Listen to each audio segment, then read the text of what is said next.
Rolling, go ahead, whatever. Before Synanon, Diedrich had been divorced by his first wife and then divorced by his second wife, who was later murdered by her boyfriend in front of Chuck Diedrich's daughter, J.D. And he probably didn't have... Wait. What?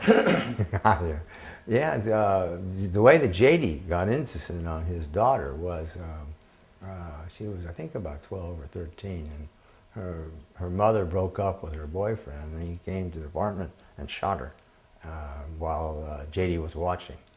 And J.D. then moved into Synanon and got to know her father and rose to be, the president of Synanon, but that's how she got in. For Diedrich, I don't think that his first two wives were great love affairs. But his third wife, Betty, who was a black woman, at a time when I'm not so sure that the word black had yet entered our language, and at a time in which black and white marriages were not as popular or as acceptable, Diedrich chose her as his third wife. Some people thought that he did it for that political reason, but others that I've talked to believe that Chuck very much loved her. And she was felt to be a woman who could calm him down, but as time grew on, they lived on thrones. She was the high priestess of Synanon. She was worshipped by the community, and she also knew about the training of the Synanon Imperial Marines and their purposes. When she died of cancer in 1977, Diedrich was by her bedside and giving her marijuana cigarettes to help her fight off the pain. And when she died, the whole community mourned. But the next step was that Diedrich decided to have a new wife. So he announced that he was interviewing for the position, and many of the women in Synanon came to be interviewed for the job of his wife. And Diedrich at that time was probably about my age, in his early 60s, and he picked Ginny Sharon, who was 31, and I guess that's his power because, while I may be his same age now, I don't think I could get a 31-year-old. But they started their romance, and Diedrich would announce, by now, in addition to the game, they had a system in Synanon called the think table, where at breakfast and at dinner, a microphone held in front of Diedrich, and he would just talk to the community. It would be recorded. They had a system called the Wire, and the Wire was a closed circuit station that had speakers in every room in Synanon, at all facilities, bathrooms, hallways, and that it ran 24 hours. This was Big Brother. This was it finally really happening. And the talk on it was, we're fighting the enemy just like in 1984, what the legal staff is doing, how we're saving the world, who has left, who has done bad. And Diedrich's philosophy was being repeated over and over again. And now the philosophy was, I'm having, love with a stranger, Supposedly there was some little difficulty in performance, but that was not allowed to be discussed in the games. But Diedrich then announced, I've had 2 divorces and a death. What if since I've proven that you can have a relationship with a stranger, what if we just separate every 3 years and pick a new mate? Maybe we'll never have to suffer death or divorce. So he then implemented that notion. And first, in fact, I think he made his daughter, J.D., break up with her mate and take someone else who Diedrich always thought was better for her anyway. And then, like dominoes, they began to move, eventually getting to a community that has a blackboard up and has the names of all the big people and their relationships, and they would ask questions. Okay, who do you think should be with John? Or who would be good for Mary? And then they would be ordered to go out. People would have to say goodbye to their wife of 10 or 15 years and go off with a stranger. Now, some guys who wanted a younger woman probably were pretty excited about it, but a lot of people were horrified. And some did leave. Dan and Marion Ross, who I think had been married for that time for 20-some odd years, and they were in their 50s or whatever, they walked out. There were people that did walk out. And I told you about, Ben Parks. So now we have Skinner's system has gone awry. Diedrich is a man who has never been said no to for all these years, and his mind and his imagination is free upon this community. And just as any idea, whether or not it was aerobics, non-smoking, non-sugar, whatever it was, is going to work. It's going to be vasectomies, abortions, give up your wife, and the next step comes violence. Quick pause. Let's take a slight detour and just outline. First, this is just a separate little capsule. Can you tell me? Are you rolling? Yes. Thank you, sir. CED. Can you tell me about those initials and their significance inside of internal documents? Charles Diedrich was known by many names. He was the founder. He was the chairman of the board, but probably the biggest reference to him was CED, particularly in writing. A lot of times he wouldn't sign his stuff, but even if he did, it was usually over CED. Memos that would circulate through the foundation in reference to Diedrich would use CED, meaning Charles Edwin Diedrich. Keep going. Now, did he ever have can you tell me about any schools that he might have founded? There was the Charles Edwin Diedrich School of Law that eventually came into existence. In California, there's a certain amount of requirements to fulfill that you can be what's called an uncredited law school versus, it's like Southwestern, I think. Maybe you finally got accreditation, but was uncredited. It takes longer to graduate from an uncredited law school, but if the law school meets the requirements. Today, there are law schools that are online. So at that time, Synanon, to build its legal staff with all its legal wars, began to build its school to train more lawyers to take as paralegals. And I believe at some point in time, they began to attract outside people who were actually enrolling. And I think at one time I read that they actually had a pretty good high rate passing the bar. All right, pause. Can you say, you don't have to pause, keep rolling. Say one more time, just on internal documents, and if you could just say CED. By the way, Ben Parks said that they knew all about CEDU, that it was discussed inside of Synanon, and that he knows about it, and that it was well regarded inside of Synanon, just by the way, Ben Parks.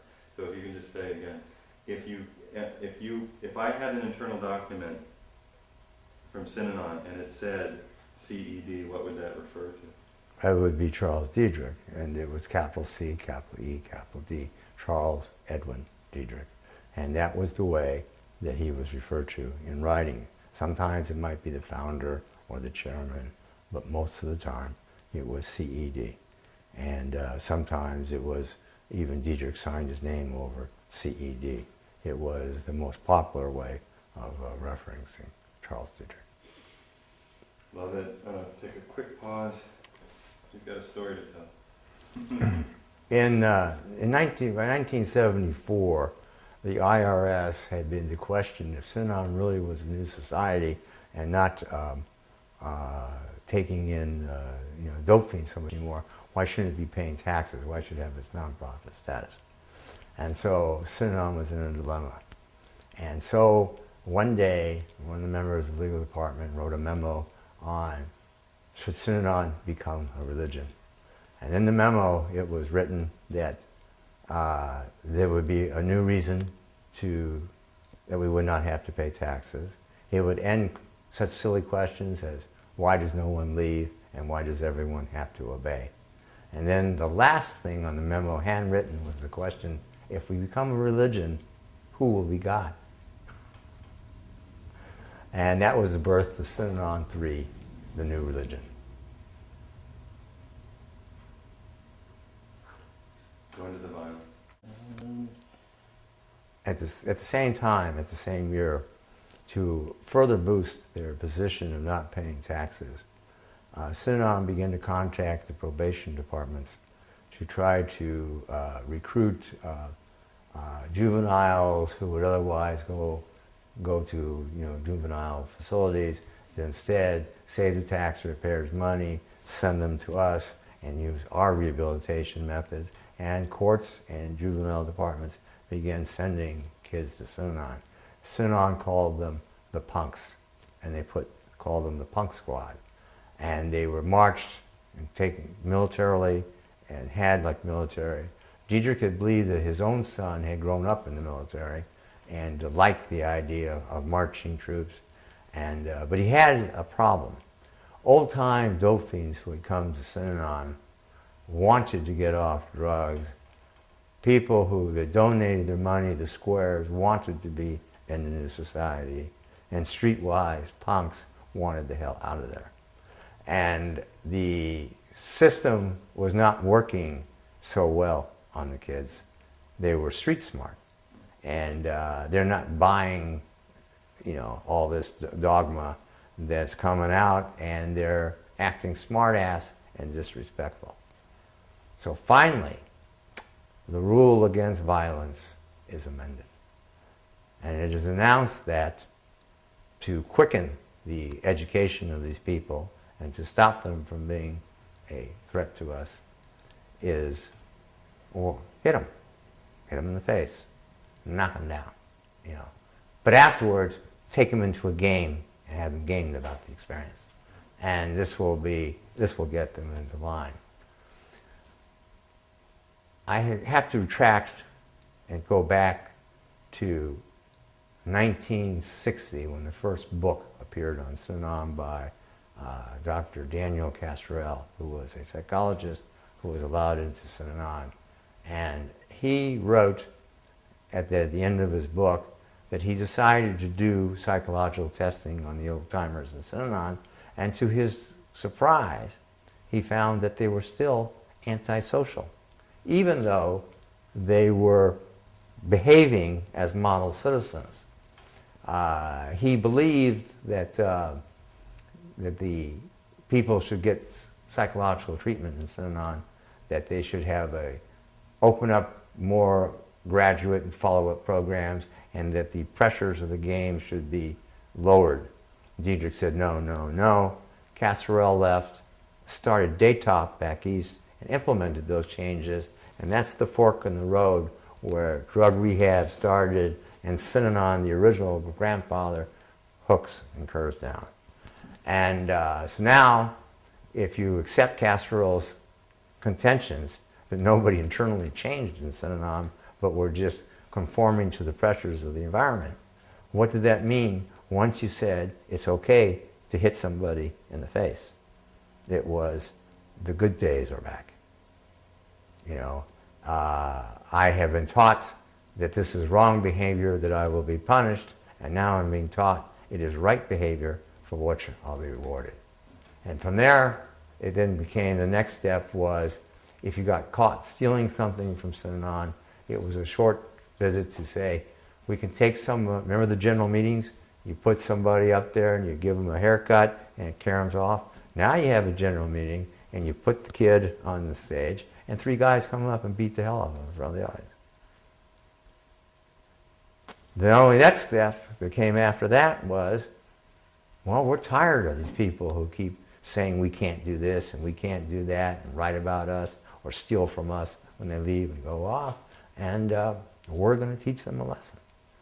And it began one day when the signal went out that someone in a purple truck had almost run off some Synanon bicycle people on the road. And cars and trucks went off to every town in Marin County searching for a purple truck. And in the town, I think it was Tamales, they found a purple truck. And through walkie-talkies, all the Synanon people assembled, kind of like a western town. They brought the guy out and accused him. He said he didn't do it. And then finally someone threw a punch, and suddenly there was this western brawl on the town. the town people fighting and duking it out with the Synanon people until finally the sheriffs, arose. There was a farmer named Alvin Gambanini who was helping the punks when they would escape to get back to their parents. They would tell horror stories and he would get them back. So Alvin Gambanini was sort of public enemy number one, and Diedrich would refer to him as a psychological pig, running on his farm, and would always be denouncing him. And so one night, Alvin Gambanini came back to check on his property, and suddenly his car was rammed into a ditch. His family was in the car, and they began to jump on his car, swing hammers at it, smash windows. It was like a scene on A Clockwork Orange. Alvin was being beaten through the window on his face, his mouth. His wife threw himself to try to cover his face to save him. And one of his sons got out the back window and outran the crowd and got help and brought back the sheriffs. And Diedrich wrote a memo, which we have, to Mike Garrett, who was the head of the Synanon security, the son of Dan Garrett, the head legal counsel of Synanon, and said, Mike, I'm very proud of the way that our neighboring pig was handled. And the Synanon people who did get arrested and got jail sentences were treated as heroes when they came back. And after that, there was incident after incident. Young kids hit a Synanon post. When they came back, their car was dragged on Synanon property. When they went in to get the car, mobs descended upon them. One got away and was chased down in a town. He was on the telephone booth calling his parents when they descended upon him, ripped him out, and beat him up on the ground. In Santa Monica, two surfers slept in a van so they could get up early for the beach on Synanon property. They were attacked and beaten when they got woke up. The same day, 4 blacks came down to the beach and went through the Synanon parking lot, beaten, chased, teeth knocked out. It was just one incident after another. Ultimately, from Synanon's own records, I've documented 87 violent attacks by Synanon between 1974 and 1978. One time, Cardinal came back on his honeymoon to show his wife where he was rehabilitated. He had trespassed on property. He was tied to a post and beaten while his wife was held in a car with a guard dog. There was Ron Edson. He almost got into, Ron Edson, typical old Western type farmer, and somebody honked at him and flipped a finger at him, thinking he was a bad driver. And with his family, he chased them down and asked all 4 Synanon guys to come out and fight him at once. And the next thing, they tracked him down to find out who he was. Dr. Doug Robeson, who was the head of the Imperial Marines. He's now a doctor in Seattle. He's never been brought to justice. In the memos that we have, tape recordings we have, he contacted Robeson and said, "You're going to apologize." And Robeson refused to apologize. He says, "Well, I tried to warn you. I tried to help you, but we have a lot of people who are angry." And when Robeson got off the phone, we have the Synanon memo saying who it was, who got in the car, and who drove to his property. They held his family at gunpoint while they pistol whipped him in the ground. And, later, Phil Ritter, who tried to do something about the vasectomies, was now trying to get his daughter out. And they were beating him with clubs to death. And the only thing that saved his life is somebody walked upon the scene and began to scream. And then 2.5 weeks later, I got the rattlesnake, and then it ended. Oh, I didn't expect you to jump there. Wait a second. Okay. Stop. I need a little more of where you had been during that time. Hiding under the bed. Okay, go ahead. Well, have a drink. All right. I just need a little bit of where All right. what you had been doing during that time. All right. It wasn't All how right. you were involved. Okay. You tell me when you were. My involvement in Synanon. Let- By 1977, Diedrich had announced that they were going to do it better and that there was going to be a policy of getting the message out. Don't mess with Synanon. We'll get you because there's too many people in Synanon that love Synanon, and they're going to do it on their own. And they're never going to tell that they're being directed by management. And in the Depot Flats in Visalia, a group of young men, including Lance Kenton, son of band leader Stan Kenton, and Joe Musico, were trained to be the Synanon Imperial Marines, which was their internal hit force.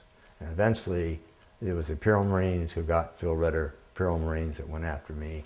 The Imperial Marines went on trips to attack people from coast to coast, from California to New York. And then the Imperial Marines began to train the National Guard, which is the eternal Synanon force. Just like Manson, they were paranoid in belief that there was going to be this attack. They used to even do war games where people would come to attack to test the National Guard security force. The organization was under complete paranoia. And what were you doing legally? well, you know, when I get involved in 1977, the Imperial Marines already exist.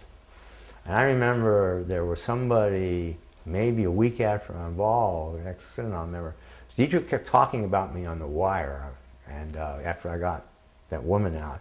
And so now when people left Synanon, they knew who to go to.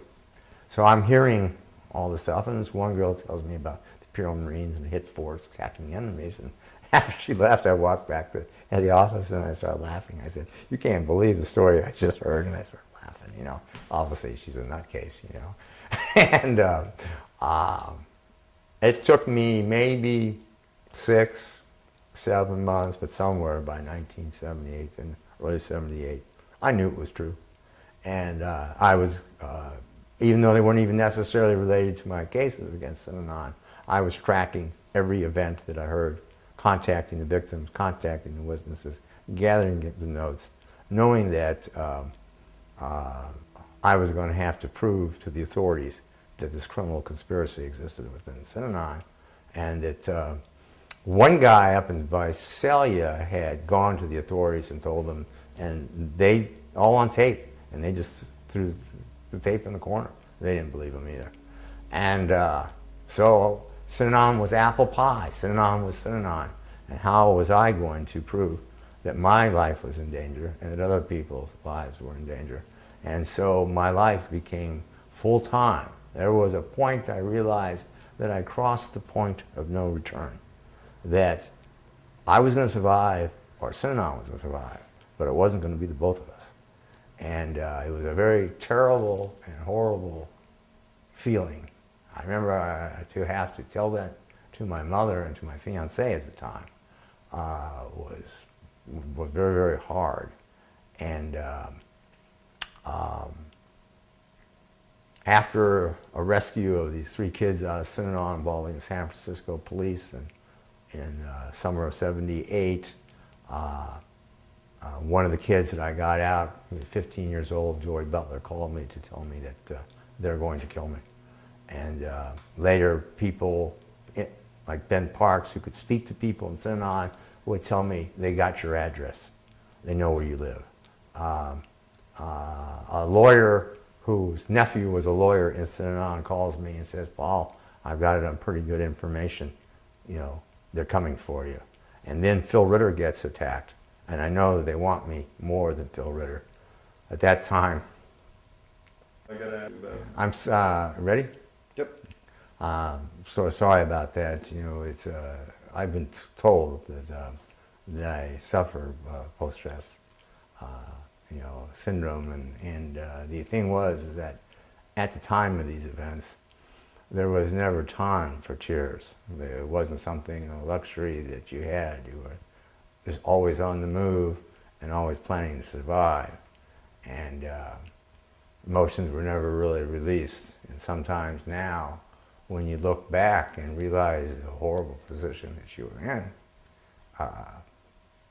what never came out then comes out now. I knew they were coming for me, and I lived a life where I didn't start my car without checking underneath the car and around it. I was so careful crossing the street I stayed away from windows. I remember at nights if my dogs barked, having to try to search the property and being scared. I remember a friend coming over one day, and he couldn't believe it when he saw the shotgun lying by my bed. I never had owned a weapon. And I remember going into a gun shop and saying, I don't know what to do, but do you have something that if 4 people came through the doorway that might get them with 1 shot? And, you know, later years, I finally threw that shotgun away. Now I wish I kept it. Maybe I could put it on eBay. But it was, the 2 weeks were the horribles in my life. And a lot of people didn't believe me, and I had some people who did, and I had LAPD intelligence behind me because of something I had done with Baldwin Est. And the very day of the attack, I had come from a meeting with the terrorist division in the Attorney General's office and the 2 members of LAPD intelligence. It also helped that people like Ben Parks and a lot of Synanon members suddenly, had the courage to, after the Phil Ritter attack, to sign a petition and documenting the attacks and telling the authorities it's happening. And so the authorities were probably just starting to pick up on it.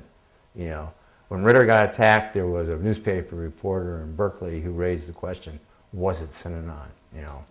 And the media was alerted enough by me. I was spilling my guts to Narda Zakina of the LA Times, who was already writing about Synanon, and to Connie Chung. And so the media was somewhat sort of onto it at that point. So that when the news broke that I was bitten by a rattlesnake, the media knew who did it, and everyone knew who did it. And that launched, SWAT teams and specialized ground forces to invade Synanon, and it was like raid on Entebbe. Tell me the story of what happened. I'm just very horribly, morbidly curious. How did they get a snake like that? Well, the interesting thing is that to tell the little story is that Hold on, so that Diedrich used to say that he was cursed by dope fiend labor who only had 4 fingers, meaning that they were incompetent. And Doug Robeson, Howard Garfield, who was #1 at Harvard and second in command in the Synanon legal department, wrote a memo to Doug Robeson saying that the doctor who was the head of the Imperial Marines, to gather up all Synanon's own internal memos describing their violence and their policies of getting the enemies, to bring them to the legal department so they could hide it under the attorney-client privilege. And Robeson executes a memo to Garfield saying the job has been done. But he did it with dope fiend labor. So eventually, when ABC is involved in litigation with Synanon, Synanon allows them to avoid all these motions and sanction motions to go into the warehouse in San Francisco and just copy anything you want in our documents. And they were all there. And everything. People who were working at night, seeing boring stuff, and all of a sudden there's a memo from Dr. Douglas Robeson. Take them down in the basement and beat them up and teach them a letter on manners. Dan Garrett, kidnap that guy and bring him back to the camp. Board of Minute meetings, we have to plan better our attacks on the enemies. And one of the things that came out was the diary of Wendell Stamps, who was an Imperial Marine. And in that diary, he talks about them catching rattlesnakes in Visalia and Badger Mountains, and that they would play with them, put them in holes to sort of see their activity, and that one day Doug Robeson, the good Dr. Doug Robeson, gives a lecture on what the rattlesnake venom will do to a human being. So, I suffered from vanity. I thought I was young, handsome, and good-looking, and the last thing I wanted to do was wear glasses. And back in those days, contact lenses were a little bit harder than they are now, and they wore you down. I figured short drive to my office, so what that I can't read a street sign, and I just often just didn't wear anything. So when I came home that day from the meeting, and there's a sort of a grill over the mailbox inside the house, all I could think about was the start to the Dodger Yankee World Series, you know, with Steve Garvey and Davey Lopes and all my favorite, you know, baseball players. And as I walked to the kitchen, I saw inside the grill that something elongated was in there. I remember thinking, I believe that if I had glasses or my contact lenses, I would have seen what it was. So vanity got me, so to speak. But I thought maybe a scarf, and I thought maybe a elongated package. I put my books down in the kitchen, and I came back, and I opened the grill, stuck my hand in, and I had my hand on it. And all of a sudden, the head comes out in my view and strikes me on the hand.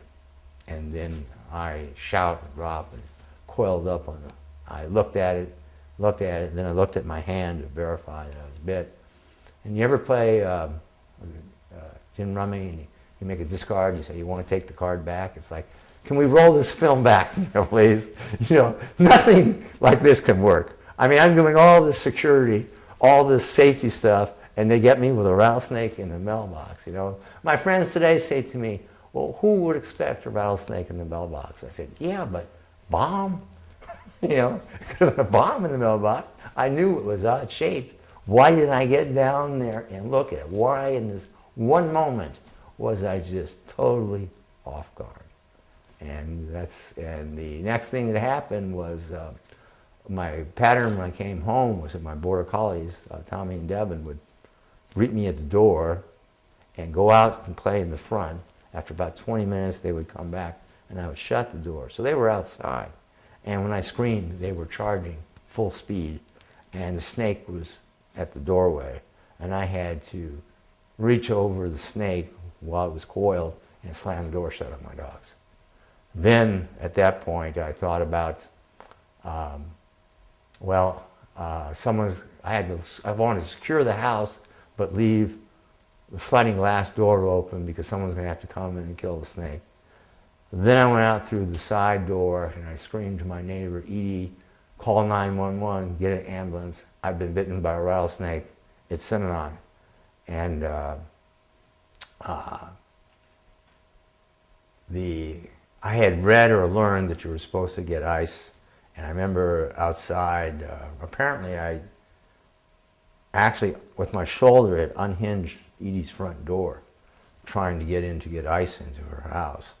Neighbors came out and pulled me onto the street. And fortunately, I had a professor across the street who that day or that week had taken a course on rattlesnake venom training and some safety course, you know, at the university that he taught. And he took a knife and, you know, dug out and tied a tourniquet, you know, around my arm. And I was still screaming for ice. And I think when the ambulance got there, they had to go like this through all the ice to find me because neighbors were pouring buckets of ice, you know, all over on top of me, you know.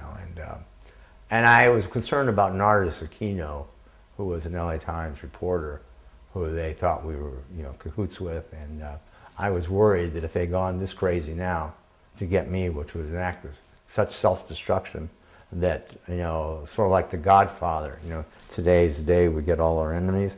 And I was telling people that Narda had to be warned. Someone had to call Narda. I remember being very concerned for her. And, you know, nothing. Show me. There's a story about Narda. I don't know if it was really germane. I don't know. So, yeah. Show me just a point where you were bit. Okay. Up for the camera. Yeah. That's where, that mark right there is where my neighbor cut my hand. And this is the spot where the eagle was bitten. It was right there. I don't have feeling in my hand right here. I was a pretty good beach volleyball player. Played in tournaments, but after that day, I never overhand set again. Everything was a bump set. How many shots of anti-venom, how did it go? One second. 1 second. I was taken to 1 second. When he says. I was taken to Santa Monica. Fortunately, in this area, the ambulances are close by. I was picked up very quickly. I was delivered to Santa Monica Hospital very quickly. They gave me all the antivenom that they had, and then I was transferred to USC, which at that time was the snake capital of the world. Actually, they had all the experts on different snake venom there. So, and I think all in all, I got 11 vials of anti-venom. I remember late at night, they explained to me that the anti-venom is made by injecting it into a horse. And I looked up and said, well, that explains it. And the nurse said, what? And I said, my craving for hay. One of my friends just said, he's okay. So. Quick pause. Yeah. Hold on. Go ahead. But it looked like it. So there's pictures of you, essentially, it looks like you're taking the offensive in the hospital bed, but what's happening? Well, you know, it was a strange experience. I remember that I'm watching the news, everything I'm knowing about the news. The first thing that happened that night was Lynn Cottle and the detective from LAPD Intelligence, who I had helped save the police department from Est, showed up and they said to me, Paul, we'll get them if it's the last thing we ever do. Nardes Aquino, who Synanon always believed that we were having an affair, said, here's something they'll never see, and she kissed me on my cheek. And, but I'm watching everything mainly on the news. You know, the news, they're telling me that I'm critical, you know, and I might die. But the doctors are telling me, you know, that's just what we're saying, but don't worry. You know, and I guess there's, well, you know, they're saving their ass media-wise in case I did die. They want to, you know, don't want to look like it was their fault. But at the same time, I'm getting these conflicting messages. So all of a sudden, I'm wheeled into a press conference. You know, the media was there. The hospital decided, you know, the besieging of requests to bring me to a press conference. And when I wheeled into that room, and there were so many people and so many flashlights, I knew that my life was, again, forever altered. And, but I did decide to take advantage of the situation. They would ask me about, did Synanon do it? And I would just say, well, I saw in the news that they arrested some Synanon members, you know. They said, was there a motive for Synanon? And I said, yes. But rather than saying Synanon did this or Synanon did that and interfere with investigation or statements or prejudice or anything, what I did do is I went into a talk about cults in general, what the cult problem was, because it was big in the 70s. There were so many cults. There was Jonestown, there was Synanon, there was the Moonies, there was the Way, there was so many groups, and violence was not unique to Synanon. There was Scientology that was trying to destroy people's lives through the Scientology Guardian's office. And it was a no-name speech that just talked about movements in general, why they become dangerous, what we should know, and that it's time for people to be educated. And the sad part about it is that some of the reporters listened to me too well, because they boarded a plane 6 weeks later and went to Jonestown and died. Take a pause.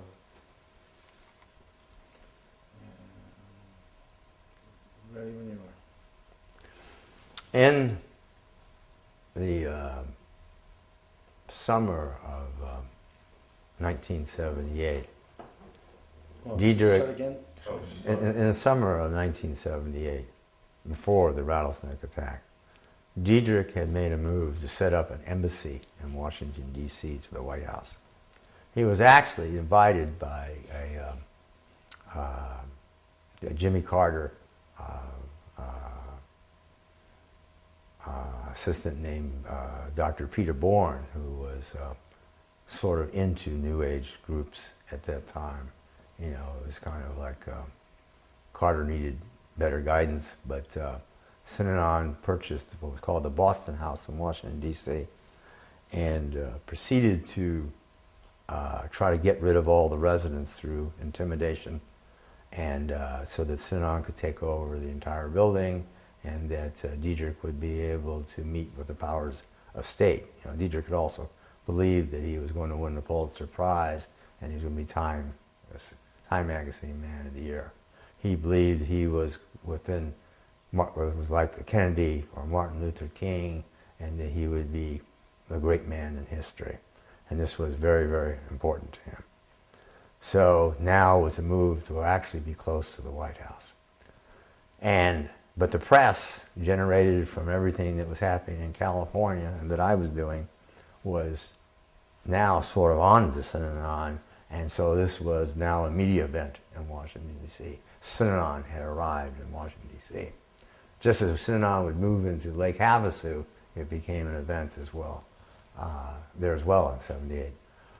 It ends with Diedrich in anger shoving a photographer or punching a photographer, and an arrest warrant goes out for Charles Diedrich. Diedrich flees to Europe, takes with him his main cronies, and the next thing we know, Howard Garfield has returned and resigns from Synanon. And we knew something was amiss. And what it was is that Diedrich, one allegation that I've heard was that he began to talk about group sex. The other one was, which was definitely, we know, definitely occurred, is that he reintroduced alcohol into Synanon and that everyone should get drunk. When it was announced inside Synanon that Diedrich and his people were drinking in Europe, inside Synanon, where there had been no alcohol or drugs since 1958, and it's now 20 years later, they're having parties. And when Diedrich returns, he is now an alcoholic.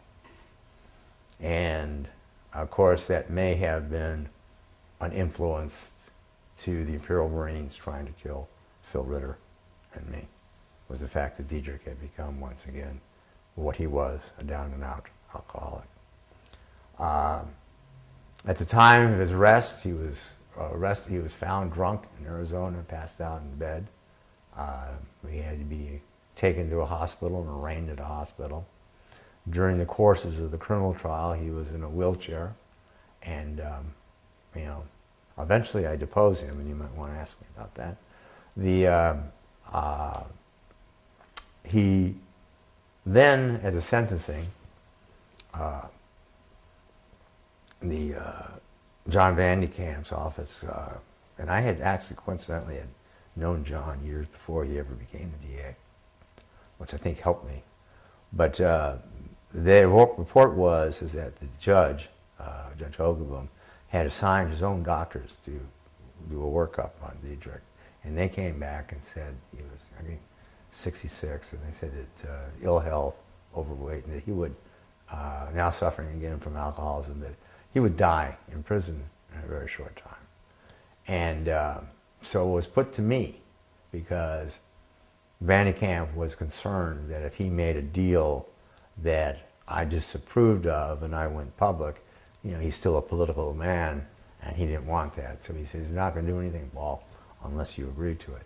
And he said, for the two kids, I already written a letter to the judge saying, they got to go to jail, but don't put them so long that it ruins them, because it could have been the kids I got out of Synanon who were my friends. If I hadn't gotten them out, they might have put the snake in my mailbox. The responsibility is still Synanon's. But as to Diedrich, I didn't really want to be a death executioner. And so the deal was that he could have nothing to do with the running of Synanon. He could not be involved in Synanon affairs. And that, in essence, was an incredible punishment. And I agreed to it, and he was put on probation. Quite frankly, we all thought that he would violate it. How could Diedrich not run Synanon as long as he could speak? But from information is to suggest that Synanon actually tried to quarantine him, tried to get Synanon back on track. There wasn't never any more violence. But we went ahead and destroyed. Gotta get the dog. You should. So Synanon at that time, was fighting for its struggle. It was trying to evolve or re-evolve back to something that was going to serve the public good. I think Synanon recognized that the old man, which is another term he referred to, was ill and a danger, and there was sort of like he was in a retired position with his wife, Ginny, and Synanon fought for survival. The problem is that 6 years after, or 4 years after the rattlesnake, an opportunity came to me, and I destroyed Synanon with the help of the United States Department of Justice. It was kind of a funny thing. It was somebody in charitable trust wrote a memo in the Department of Justice about Synanon's tax status on the basis of whether or not they were curing dope fiends. They really didn't know much about it. Someone said there's a lawyer in Los Angeles to call, and I picked up my phone, and they said, this is the United States Department of Justice. My name is so-and-so. We wanted to ask you a question about Synanon. And I said to them, where in the fuck have you guys been? And I put together, me and a Dr. Richard Offshay, who was an expert on Synanon up in Berkeley, were flown up to Washington, D.C. We were hired as consultants, and a lawsuit was filed to say that Synanon, because he committed acts of terrorism between 1974 and 1978, had violated public policy and retroactively should not have been tax-free and had to pay back taxes, interest, and penalties. Using Synanon's own memos, the lawsuit was won on summary judgment. It wasn't even a trial. And then Synanon fought it in the Court of Appeals, fought the assessment, the tax assessment, and appeals, lost everything, and in 91,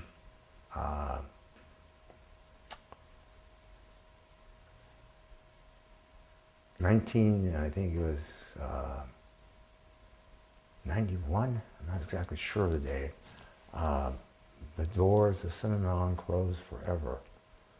I remember the feelings. By this time, I had a son. It was a strange moment.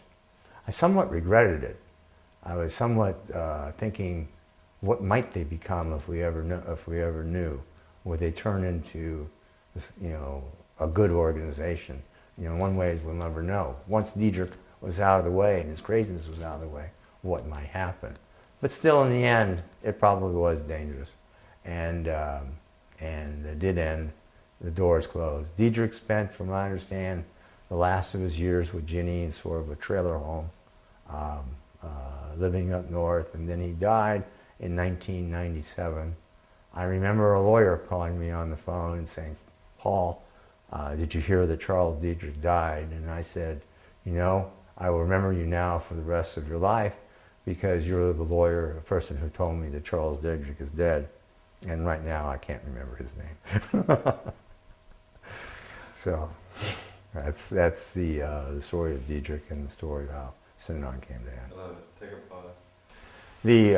Just tell them what you were telling me, how we got the kids. Musico and Kenton apparently they had a green Plymouth. They'd come down from Visalia. And sorry guys. And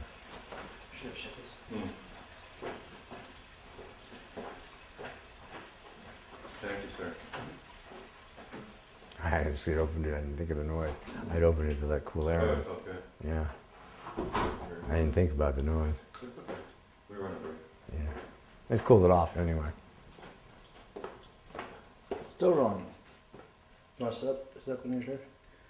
So on October 9th, a kid on the block noticed the Plymouth circling the house and told his mother, and his mother said, well, Green Plymouth is probably the police watching Paul Morance's house, and there was a catty corner to my house was a little market, and a guy in a black Datsun Z, and it was the first year they made 240Zs in black, had pulled up to get a Coke can and saw the Green Plymouth and noticed that the license plates had been altered with blue tape, shortened to 6 numbers, and the numbers were altered. He pulled over an Officer Grow in a police car and said, "Did you see that car?" And Grow said no. He took down the number. The guy who's the black Datsun gave him the number underneath it, which came back registered to Synanon, Visalia, California. And he had been told that morning that Paul Morance, who lives over here, had been asking for protection on his house, fearing an attack from Synanon. Well, he puts the two together and he goes to my house, doesn't find anything, and doesn't think to call me and tell me. He makes no report, and the next day they'll find his notes in the trash can. 20 minutes later, a California highway patrolman goes up the California incline, sees the same car, pulls it over because the tapes are altered, and Kenton and Musico tell him that, oh, somebody did it in Synanon as a joke, so they get pulled over, and he lets them go. The next day, when the news breaks, you know, the police officer finds his notes in the trash can, and the California highway patrolman ends up picking out Kenton and Musico's pictures from license because Synanon people had given them the names of the Imperial Marines. The black Datsun driver was important to put the car by my house, and we couldn't find him. I used to drive along Sunset looking for black Datsuns and tried to pull people over. I used to hand out cards. I figured, well, it was the afternoon, maybe he's an insurance man, maybe he's a restaurant business, a realtor, and I put an ad for him in the LA Times. The police gave up sort of thinking he's hiding, and I didn't think that a person who would do that would hide. And when the preliminary hearing went on, and just near the end of like a 2-month preliminary hearing, this guy in the black Datsun, he was a real estate appraiser for a bank in Palos Verdes. Once in a while, evaluates a Palisades property. And he came back to Palisades, and he pulled into a gas station. And the gas station attendant, I had instructed, hey, if a black Datsun ever comes in here, you write down the license number. He turned it into the police, and then the guy took the stand on the last day of the preliminary hearing.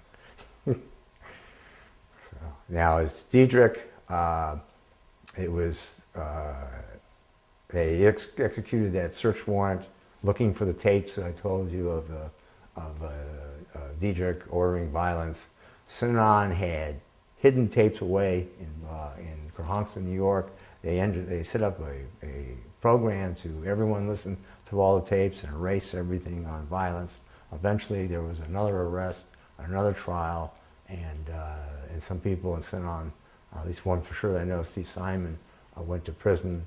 But on that day that they executed that search warrant, Synanon had believed that it had cleaned up everything, and the last police officer leaving spotted out of the corner of his eyes that 3 tapes had fallen behind a cabinet. And when he reached back and got it, he found that, you know, 1 tape was called New Religious Posture, you know, don't fuck Synanon.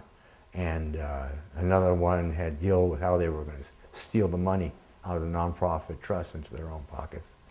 I was hiding out in Hawaii at a friend of mine's, one of my best friends in Hawaii, and I get a call from the DA's office saying, you're coming back to Los Angeles, you're going back under police protection. I said, why? And he said, because we're arresting Charles Diedrich. You know. Synanon tried to defend Diedrich by saying that the tape was a game-type tape in which he was making things up. But I showed the authorities that he talked about all the beatings in the tape. And I said, every one of those beatings happened. And you can call and contact the victims. And if they say it's not true, you can put the victims on the stand and say all these things happened. I showed them that he was giving a correct history. And finally he says, and now we've trained the Imperial Marines. And we're going to get the message out there that you can killed, dead, physically dead, and that we're going to get lawyers. The first time I heard the tape was on TV. I was home, living under police protection, my girlfriend there, and they had a hearing on trying to squash the search warrant in Visalia. The judge denied it and said the world should know what's on this tape, and it was played in the courtroom. And so there on TV, I'm hearing Chuck Diedrich say, you know, I want an ear brought to me in a glass of water, that we either have a good thing here or we don't, and that we're going to teach all lawyers that not to mess with us. We'll get your wife, and then we'll break your kids' arm, and that's the end of your lawyers. And it turned out to be that was the end of Diedrich. You know, one of the funny things is one day I listened to a tape of Diedrich in 1976. He was laughing with Dan Garrett, saying that, you know, that stupid Richard Nixon getting caught on his tapes. You know, but they all tape record. They all do. And Nixon was one of them. They all believe that they're the great man of history, and that how they did it should be recorded. Let's go to another great man. Take a pause.